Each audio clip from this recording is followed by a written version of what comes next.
មហាជនក៏ដូចជាអ្នកប្រើប្រាស់បណ្ដាញសង្គមកំពុងតែដាក់ការចាប់អារម្មណ៍ប្រងព្រាតក្រោយអ្នកជំនួញស្រីម្នាក់ដែលត្រូវបានគេស្គាល់ថាជាលោកជំទាវ អាំ ច័ន្ទយ៉ាដាបានថតរូប Pre-wedding ជំនាន់ឆ្នាំ 90 យ៉ាងស្រស់ស្អាតប្លែកគួរឲ្យចាប់អារម្មណ៍តើប្រិយមិត្តមានដឹងទេថាប្រសិនបើគេចង់ទៅថត Pre-wedding គឺច្បាស់ណាស់ថាប្រិយមិត្តប្រកាសជាចង់ទៅថតឈុតបុរាណនៅខេត្តសៀមរាបនិងរើសយកឈុតថ្មីសម្រាប់ថ្ងៃមង្គលសិរីរបស់ខ្លួនជាដើមដើម្បីតែទុកជាអនុស្សាវរីយ៍ប្លែកអីតែអ្នកជំនួញស្រីរូបនេះដែលជាម្ចាស់ប្រេនល្បីមួយបានមកថត Pre-wedding ក៏ដូចជាថតរូបភាពប្លែកជំនាន់ឆ្នាំ 90 ក្នុងថ្ងៃខួបអាពាហ៍ពិពាហ៍11ឆ្នាំធ្វើឲ្យមហាជនអ្នកប្រើប្រាស់បណ្ដាញសង្គមដាក់ការចាប់អារម្មណ៍ប្រងព្រាតតែម្ដង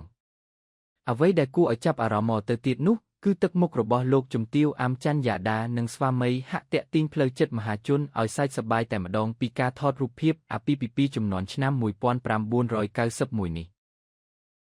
ទន្ទឹមនឹងនោះផងដែរឈុតពណ៌ភីងគឺជាឈុតមួយដែលបណ្ដាអ្នកគាំទ្ររបស់លោកជំទាវ អាំ ច័ន្ទយ៉ាដាផ្ទុះសំណើចខ្លាំងព្រោះតែទឹកមុខនិងការ make up ហាក់ចូលតួខ្លាំងពោលហាក់បីដូចជារូបថតនឹងថតនៅក្នុងអំឡុងទសវត្សរ៍ឆ្នាំ 90 និង 60 អីចឹង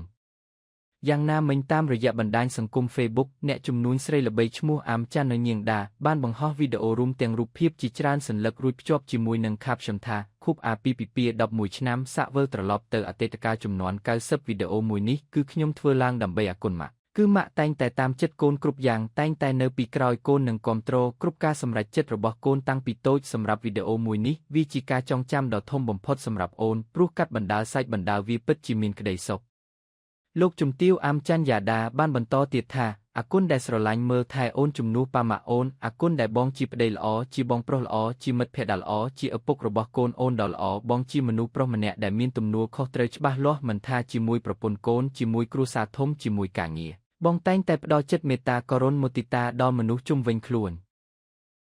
បងល្អគ្រប់យ៉ាងបងអាចលះបង់គ្រប់យ៉ាងដើម្បីគ្រួសារប្រពន្ធកូនអូនដឹងថាបងបានសម្រេចចិត្តជ្រើសរើសយកអូនចង់នៅក្បែរអូនអូនដឹងថាបងពិតជាខ្លាចបាត់បង់អូនអូនសង្ឃឹមថារាល់ឆ្នាំ Anniversary គឺយើងនឹងមានរូបអនុស្សាវរីយ៍ទុកមើលរហូតដល់យើងចាស់សក់ស្កូវហើយសង្ឃឹមថាក្តីស្រឡាញ់មួយនេះបងនឹងរក្សាបែបនេះរហូតទោះបីអូនចាស់បាត់បង់សម្រស់ក៏បងនៅតែស្រឡាញ់អូនជាអូនលោកប្តីសូនរ៉េធី